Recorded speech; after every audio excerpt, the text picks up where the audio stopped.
Oke, halo semuanya. Selamat malam dan selamat datang di podcast Tengah Malam, podcast yang akan menemani malam kalian semua yang mungkin lagi pada gabut.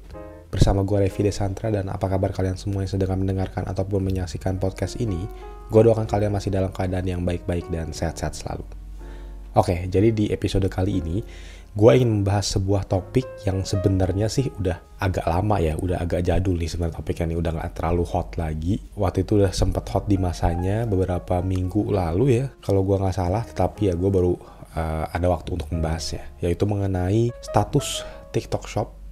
Bukan cuma TikTok Shop dong sih, tapi lebih tepatnya adalah social commerce dan konfliknya yang terjadi di Indonesia. Karena kita tahu bahwa kenapa tadi gue nyebutin TikTok Shop itu karena memang ini terjadi kepada platform TikTok gitu kan, dimana platform jual beli TikTok Shop-nya itu sudah resmi ditutup ya, bisa dibilang, dan juga dihilangkan dari aplikasi TikTok-nya gitu. Ini ramai banget waktu itu kejadian. Gue inget banget ya, beberapa minggu lalu kan ini kalau nggak salah ya, itu terakhir kali orang-orang bisa melakukan transaksi di TikTok Shop itu adalah jam 5 sore. Dan setelah jam 5 sore itu bener-bener langsung dari platform TikTok-nya itu menghapus fitur TikTok Shop yang ada di dalam aplikasinya. Nah, mungkin buat yang nggak tahu, atau mungkin untuk merefresh aja kali ya, karena gue yakin kebanyakan orang tuh udah tahu gitu ya. Untuk merefresh memori kita aja, kenapa ini bisa terjadi, karena awalnya itu adalah keluhan dari beberapa pedagang offline yang ada di toko gitu kan ya. Ya, bilangnya sih dan kebanyakan sih katanya laporannya datang dari pedagang-pedagang di toko Tanah Abang gitu kan. Tapi gue yakin ada juga toko-toko lain di luar sana gitu loh, yang juga melaporkan atau mungkin mengeluhkan ya, bisa dibilangnya, bahwa mereka jadi kurang laku karena adanya jual beli ini gitu. Tetapi gue juga lupa sih, entah kenapa yang paling disorot itu adalah TikTok Shop gitu.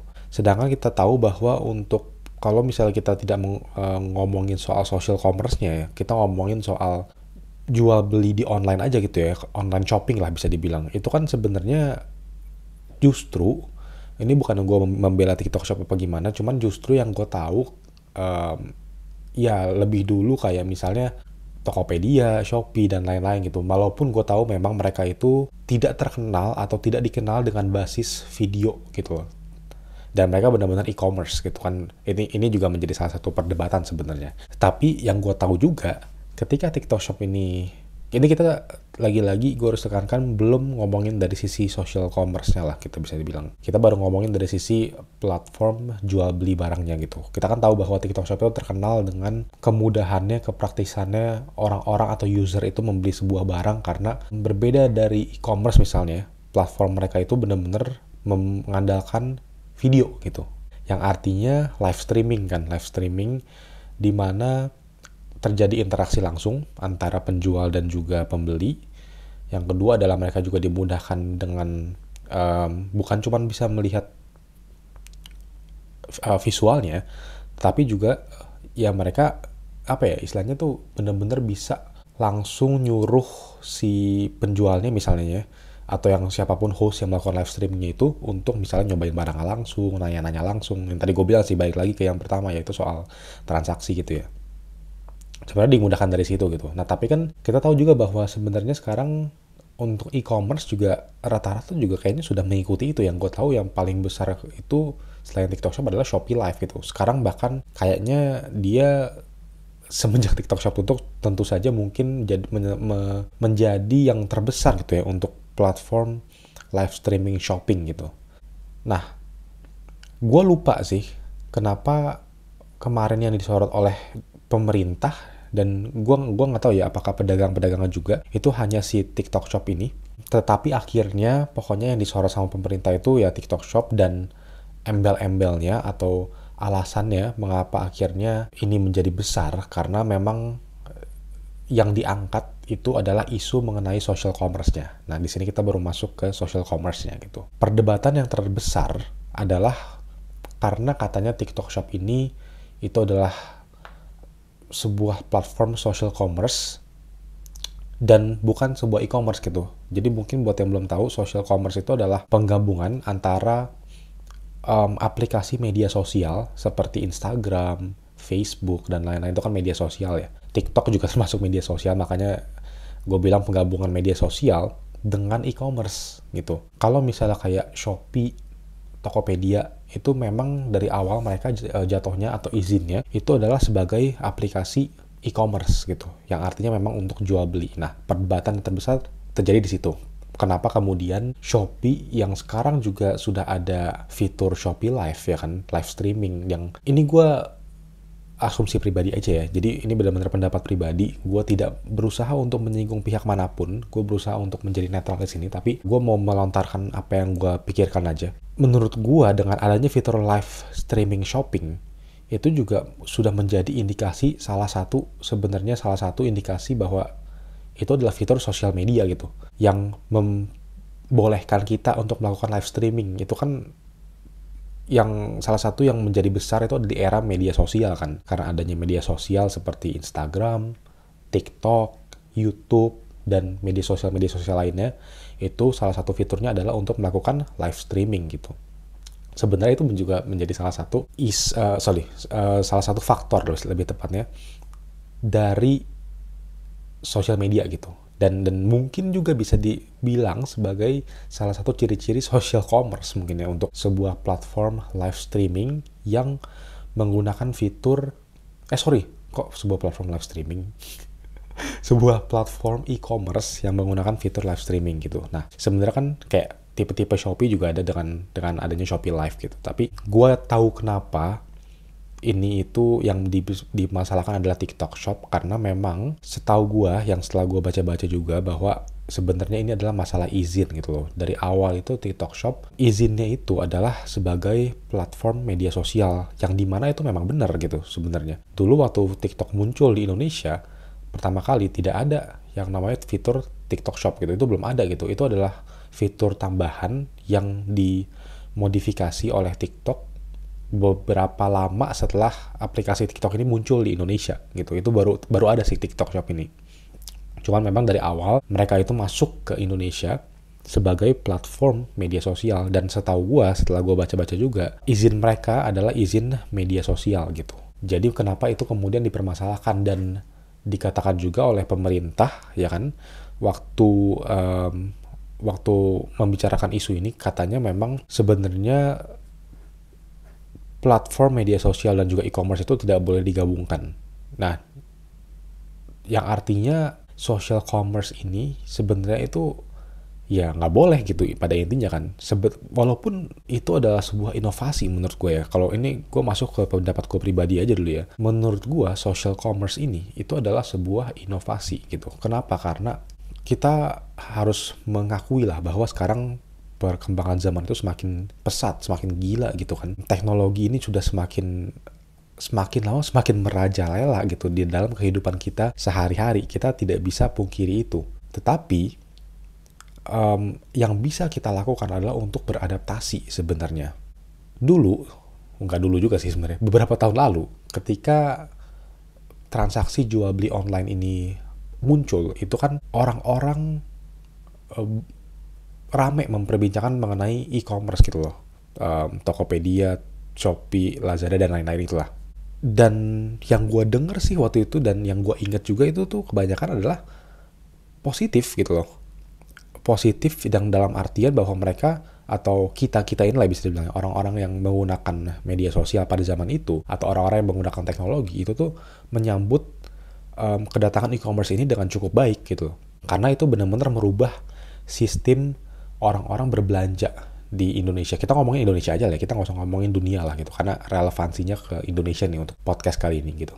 E-commerce itu benar-benar merubah cara orang berbelanja, merubah habit seseorang untuk berbelanja, yang tadinya mereka ya harus keluar rumah, harus naik transportasi ke tempat fisiknya,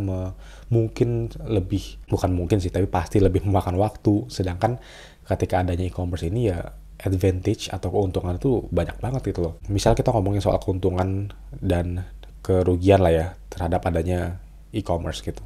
Keuntungannya udah pasti waktu jadi lebih bisa dihemat gitu kan, bisa dipakai untuk hal lain ketimbang kita jalan ataupun mencari tokonya untuk beli barangnya. Kedua, kita bisa bebas memilih barang tersebut di waktu yang kita suka. Lu mau belanja online, lu mau online shopping jam 2 pagi nih. Ini kayak gue bikin podcast ini jam 1 pagi nih, habis ini gue mau belanja gitu kan. Kayak gue sekarang kepikiran, aduh, gue kayaknya mau beli baju deh, gue mau beli jaket gitu misalnya.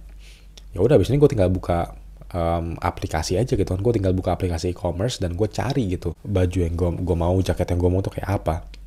Sedangkan kita tidak bisa melakukan ini ketika era e-commerce itu belum ada gitu kan. Kita harus benar-benar mikirin dulu nih malamnya. Misalnya kayak BM-nya malam ya. BM pengen sesuatunya tuh malam, pengen beli sesuatu barang tuh malam gitu. Kita kayak ya udah, kita pikirin dulu, kita simpen dulu pikiran kita, dan paginya baru kita ke toko offline ya gitu. Pagi atau siangnya, esokan harinya. Kalau kita ngomongin soal kerugiannya apa? Ya ini sebenarnya bukan dibilang kerugian juga sih, tapi mungkin dampak yang kurang oke dari adanya e-commerce. Ya kita, ini yang gue bisa pikirin deh, ya jadinya kita kurang bisa percaya. Bukan percaya juga, tapi mungkin kita nggak tahu di sebenarnya kualitas barang itu 100% seperti apa. Kita juga nggak bisa nyobain barangnya ya kan. Nah, cuman kalau gue ngomongin soal ini, sebenarnya ini juga terbantu dengan fitur live streaming shopping gitu. Ini agak lompat-lompat yang ngomongnya. Kenapa? Karena live streaming shopping itu kan seperti TikTok Shop misalnya. TikTok Shop itu kan sebenarnya kemarin itu mempermudah apa yang sebenarnya menjadi salah satu faktor negatifnya mungkin dari berbelanja online gitu, dari online shopping yang selama ini mungkin bisa dibilang sebagai masalahnya e-commerce gitu. Yaitu adalah kita sekarang dengan adanya live streaming, dengan adanya host, selama live streaming shopping itu, penonton-penonton atau user-user yang mau beli atau nanya-nanya itu bisa nanya-nanya langsung ke hostnya, ukurannya, bisa juga langsung nyuruh hostnya nyobain barangnya. Misalnya kalau itu baju atau celana atau jaket gitu ya, baju wearables gitu, bisa nanya ukurannya dan bisa langsung suruh hostnya itu nyobain barangnya, dengan si hostnya ngasih tahu tinggi dia berapa, tinggi dia berapa, lebar badan dia berapa, dan lain-lain gitu loh. Itu kan semakin mempermudah kita, semakin mempermudah user untuk sebenarnya yaitu tadi menutupi celah di mana mungkin e-commerce itu kesulitan dulunya, yaitu tidak memberikan fasilitas untuk orang-orang itu nyobain barangnya, atau mungkin at least tahu nih dia ukurannya apa sih sebenarnya ketika dia lagi mau beli barang tersebut gitu kan di toko online ya. Balik lagi ke soal yang tadi ya, soal tadi gue ngomongin soal apa sih, gue jadi lupa loh. Lompat-lompat mulu anjir. Ya pokoknya intinya soal social commerce-nya ini sendiri lah gitu. Menurut gue, kalau dari pandangan gue pribadi, social commerce ini itu adalah sebuah inovasi tambahan, inovasi tahap berikutnya dari e-commerce gitu. Gue pribadi, stand gue adalah, gue bukan mendukung social commerce tanpa kebijakan, karena yang dipermasalahkan oleh pemerintahan kita adalah social commerce itu merusak algoritma pasar. Sebenarnya menurut gue mungkin itu ada benarnya juga di sini. Gue berusaha untuk menjadi netral, gue berusaha untuk melihat dari dua sudut pandang. Katanya kan bahwa social commerce ini mengambil algoritma dari user-user media sosial, yang dimana kita tahu bahwa media sosial ini itu sudah ya istilahnya data kita tuh sudah tersimpan gitu di media sosial ini, dan media sosial seperti TikTok itu penggunanya sudah ratusan juta orang. Kalau kita ngomongin di Indonesia sendiri udah jutaan gitu kan. Dan data dari pengguna media sosial dan e-commerce itu tentu berbeda. Yang sudah pasti datanya pengguna media sosial itu lebih banyak, mungkin cukup signifikan perbedaannya dibandingkan dengan e-commerce gitu. Nah, yang dipermasalahkan adalah ketika TikTok Shop kemarin muncul sebagai platform social commerce, yang dimana notabene mungkin kesalahannya adalah izinnya itu sebenarnya bukan social commerce. Itu tuh ditakutkan bahwa algoritmanya ini tuh benar-benar bisa ngambil data banyak orang gitu loh.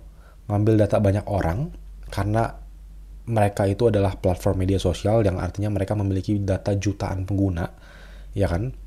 Dan mereka jadi tahu preferensi orang itu seperti apa, jadi tahu mereka itu harus strategi dan taktik penjualan di TikTok Shop itu harus kayak gimana, jadi tahu juga kapan harus ngasih diskon yang gede dan lain-lain. Setahu gue gitu ya, gue sorry banget kalau gue salah menjelaskan mengenai konfliknya kemarin terhadap TikTok Shop dan social commerce, tetapi setahu gue gitu. Jadi mereka tuh benar-benar bisa istilahnya ngerusak harga pasar, karena mereka tahu nih algoritmanya tuh seperti apa, data-data penggunanya, habit-habitnya seperti apa pengguna dari media sosial TikTok ini, dan mereka bawa itu ke TikTok Shop gitu. Mereka tahu gitu, user ini tuh harus dikasih makanan apa sih. Kan kalau kita tahu bahwa kalau misalnya di media sosial itu kan algoritma itu kan berperan besar gitu loh. Ketika kita menyukai satu konten, pasti berikut-berikutnya nih si media sosial ini akan merekomendasikan konten-konten familiar seperti apa yang kita suka gitu. Nah, sebenarnya kayaknya yang permasalahan juga adalah yaitu mungkin TikTok Shop kemarin juga mengambil algoritma tersebut untuk menarik orang-orang atau user-usernya ini untuk melihat konten-konten shoppingnya, dikasih nih konten-konten shopping. Misalnya kayak orangnya suka ngeliatin, misal cewek ya, suka ngeliatin make up gitu, suka ngeliatin skincare lah mungkin ya. Nanti ketika lagi nge-scroll FYP tiba-tiba kan suka muncul tuh, kalau kalian suka tahu live shoppingnya. Dan biasa live shoppingnya itu tuh kadang suka bersinkron atau mirip dengan apa yang kita biasa lihat di FYP kita. Dan biasanya yang sudah ada itu tuh live shopping itu sudah dikasih diskon gede-gedean, ya kan. Intinya tuh sudah dicocokkan lah algoritmanya. Nah, yang dipermasalahkan sebenarnya di bagian situnya oleh pemerintah gitu. Apakah itu salah? Menurut gue mungkin di satu sisi ada benernya juga, nggak fair mungkin ya, ketika platform social media dan e-commerce ini digabungkan dan mengambil, dan semudah itu mengambil data pribadi seseorang untuk dijadikan sebuah algoritma penjualan gitu. Tentunya mungkin tidak fair, dan juga jadinya e-commerce kalah, ya kan. Permainannya mungkin juga cenderung tidak sehat.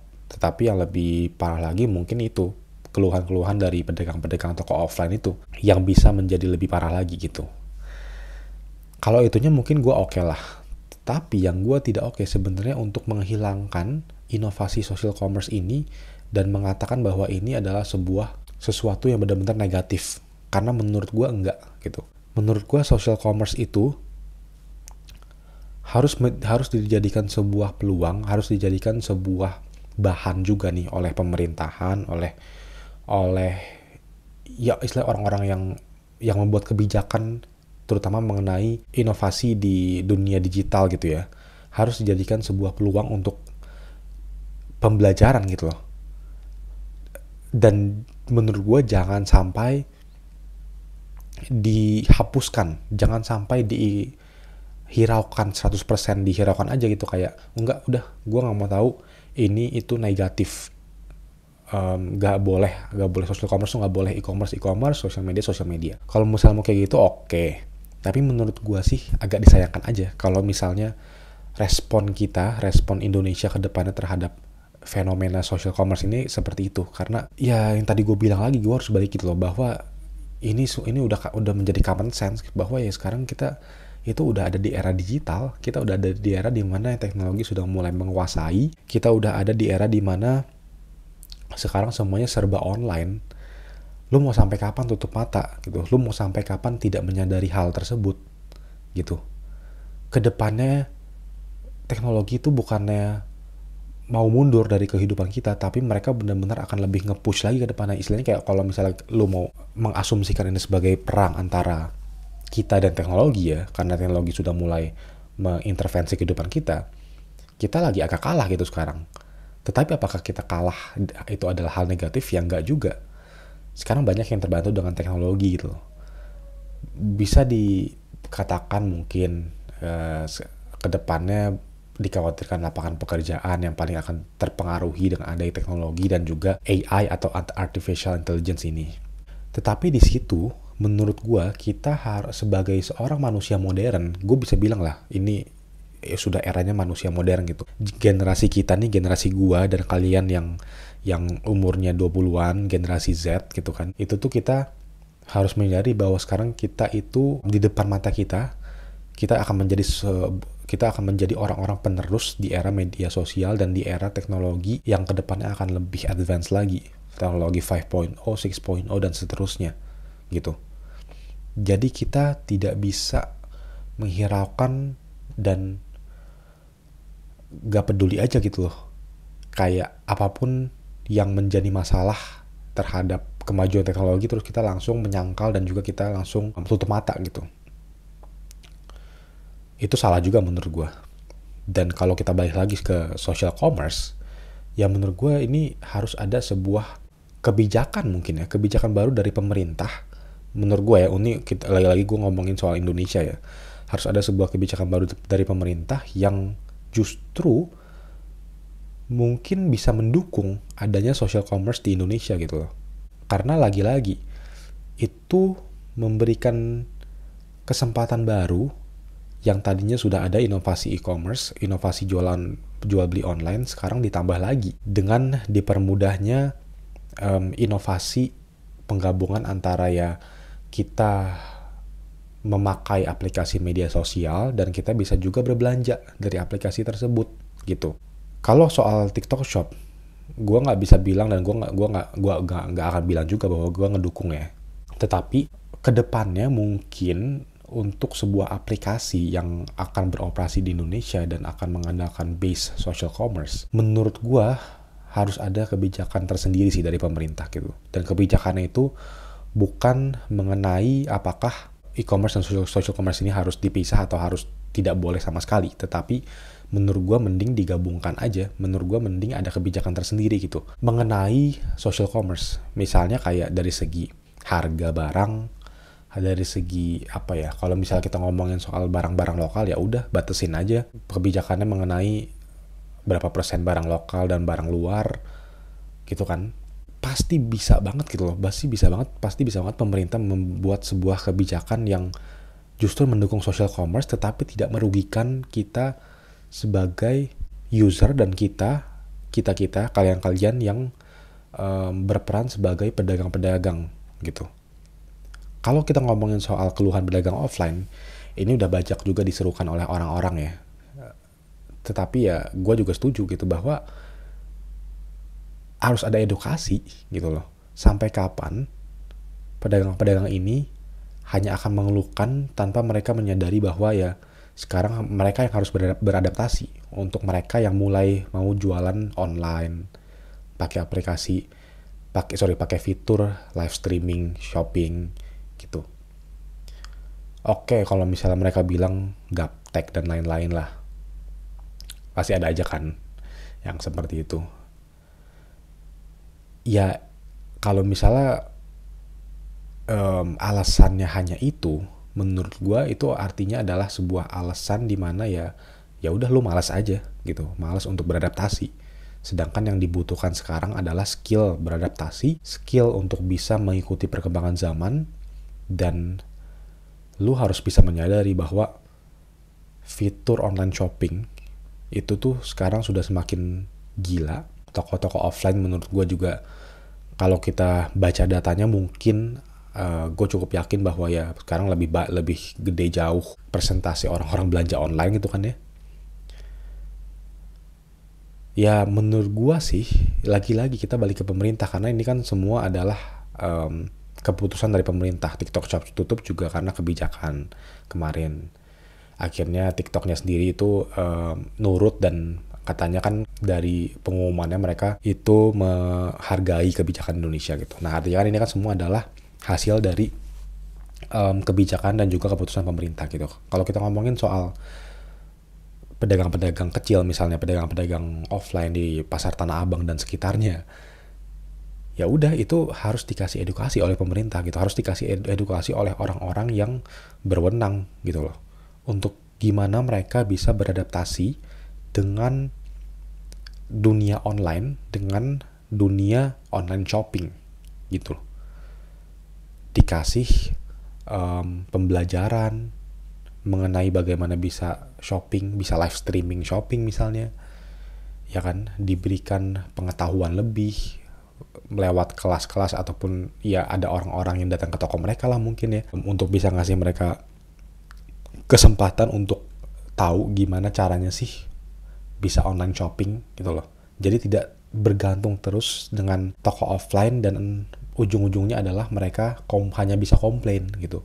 Karena kalau lu mau komplain terus, lu kalah gitu. Lu udah susah banget untuk bisa menang sekarang di era digital, di era media sosial. Karena siapa sih orang yang nggak mau pakai media sosial? Siapa sih orang yang sekarang istilahnya masih bener-bener ke toko offline tapi nggak pernah nyobain online shopping? Gue yakin dikit banget orangnya gitu loh.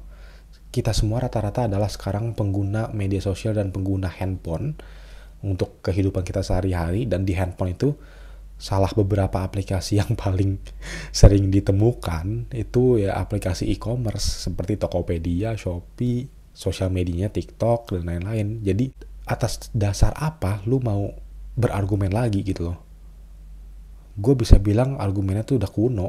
Kalau misalnya lu terus-terusan berargumen, gue kalah nih dagangan gue karena online shopping, tutup dong online shopping, gak fair banget sih sama kita pedagang-pedagang offline. Ya gini loh, sekarang HP aja udah bisa dibeli dari range harga berapa, 1 jutaan mungkin ya, walaupun mungkin ya speknya masih tentunya kalah dan rendah juga, tapi kan at least itu bisa udah dipakai untuk yang basic gitu loh, mengoperasikan media sosial, mengoperasikan e-commerce gitu. Kalau misalnya mau live streaming, cari aja HP yang range 4 jutaan, 3 sampai 5 juta lah mungkin ya.